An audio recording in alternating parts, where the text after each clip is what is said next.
I've got 15 German words for you, and if you know all of them, your German vocab is excellent. Can you use them yourself? Let's find out. So here is how it works. I'm going to put a word on the screen and give you a couple of seconds to guess the meaning. Then I'm going to show you how to pronounce it, break down exactly what it means, and give you a real-life sentence so you can see how native speakers actually use it. Okay, so here's word number 1. Vergeblich. Vergeblich. Vergeblich means you try hard to do something, but it just doesn't work out. In English, we would say in vain or without success. Ich habe vergeblich versucht, ihn anzurufen. I tried to call him, but I wasn't successful. And you use this word when you search for something but you can't find it, or when your hard work just doesn't pay off. Did you know this one? Vergeblich. Let's look at word number 2. Unerlässlich. Unerlässlich. If something is unerlässlich, it is absolutely necessary. In English, it means essential or indispensable. Gute Deutschkenntnisse sind für diesen Beruf unerlässlich. Good German skills are essential for this profession. You're going to hear it a lot when people talk about job requirements or important skills. And by the way, you remember words much better when you actually use them. So pause the video right now and write a quick sentence using unerlässlich in the comments below. I'm going to read every single one. So here's word number 3, nachvollziehbar. Nachvollziehbar. Take a moment to think about this one. Nachvollziehbar describes something you can easily understand. In English, we would say understandable or comprehensible. Ihre Entscheidung ist für mich nachvollziehbar. Her decision is understandable to me. And this doesn't necessarily mean you agree with the decision. It just means you understand why they did it. So here's word number 4. Die Erklärungsnot. Die Erklärungsnot. This is a noun. Erklärungsnot is a compound noun made of 2 words. Erklärung, which means explanation, and Not, which means emergency. So this literally means explanation emergency. It's that horrible awkward feeling when you get caught red-handed and you have to come up with an excuse on the spot. In English, it's like being put on the spot. For example, als der Chef ihn nach dem Bericht fragte, geriet er in große Erklärungsnot. So when the boss asked him about the report, he was completely at a loss for an explanation. Let's continue with word number 5. Vermeintlich. Vermeintlich. And this means something seems true at first, but probably isn't.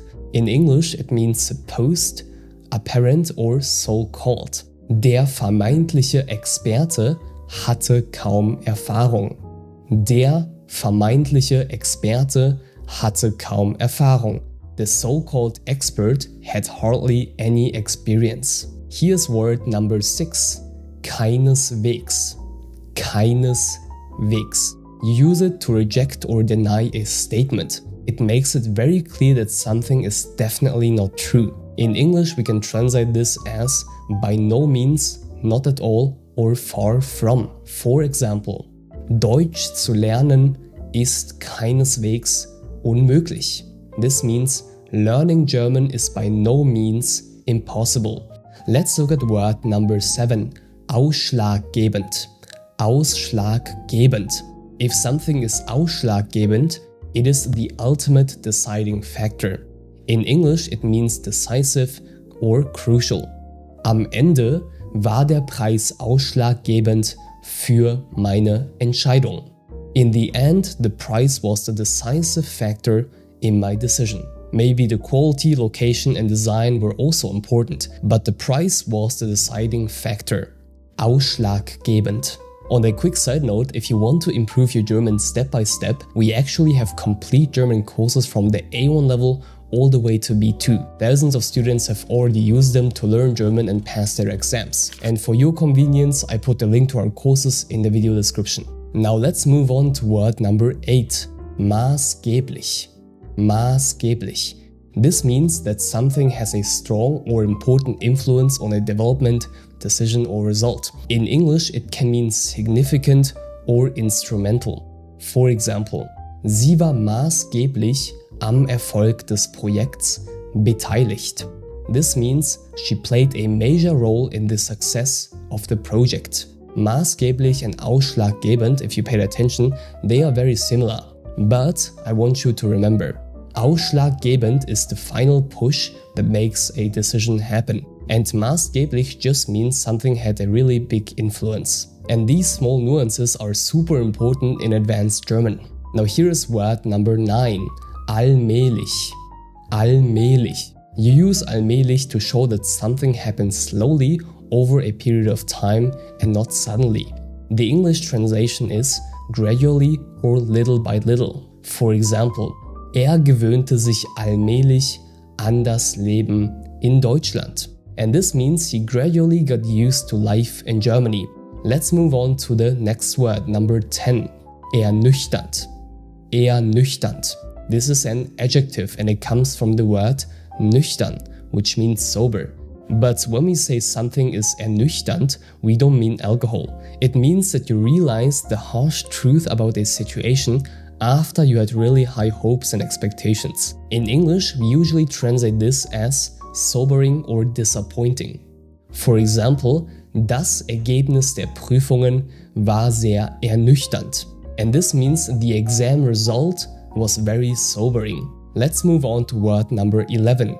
Zweifelsohne. Zweifelsohne. This means there's absolutely zero doubt about something. You are 100% sure. It's made of two parts. Zweifel, which means doubt, and ohne, which means without. In English, it's undoubtedly or without a doubt. For example, sie ist zweifelsohne eine der besten Spielerinnen der Welt. This means she is, without doubt, one of the best female players in the world. Let's continue with word number 12, folglich. Folglich. This one introduces a logical result. Action A happens and because of that, action B happens. In English, it's therefore or as a result. For example, hatte den letzten Zug verpasst und folglich musste ein Hotel nehmen. This means he had missed the last train and therefore had to get a hotel. Let's move on to the next word, number 13. Das Fingerspitzengefühl. Das Fingerspitzengefühl. This is a classic German compound noun, so take a second to see if you can break it down. So if you look at the parts, we have Finger, which means finger, Spitze, which means tip, and Gefühl, which means feeling. So this word, it literally translates to fingertip feeling. And it describes the intuition or delicate touch you need when you handle a really sensitive or tricky situation. In English, we will call this tact, sensitivity or a delicate touch. In schwierigen Verhandlungen braucht man viel Fingerspitzengefühl. This means in difficult negotiations, you need a lot of tact and sensitivity. It's a long word, das Fingerspitzengefühl. Okay, here's word number 14, hingegen. Hingegen. You use hingegen to show a contrast between two people, two things, two opinions or situations. In English, it can mean on the other hand, in contrast or whereas. For example, mein Bruder liebt große Städte. Ich hingegen lebe lieber auf dem Land. This means my brother loves big cities. I, on the other hand, prefer living in the countryside. And now we have reached word number 15, durchaus. Durchaus. This one doesn't look too intimidating, but this is a super common advanced German word. So most of the time it translates to certainly, quite or indeed. For example, das ist durchaus möglich. Das ist durchaus möglich. This means that is certainly possible. So, did you know all 15 words? They're quite advanced, so come back to this video anytime whenever you want to review them. And if you want to improve your German step by step, check out our complete German courses from A1 to B2 in the video description. Love you and stay focused.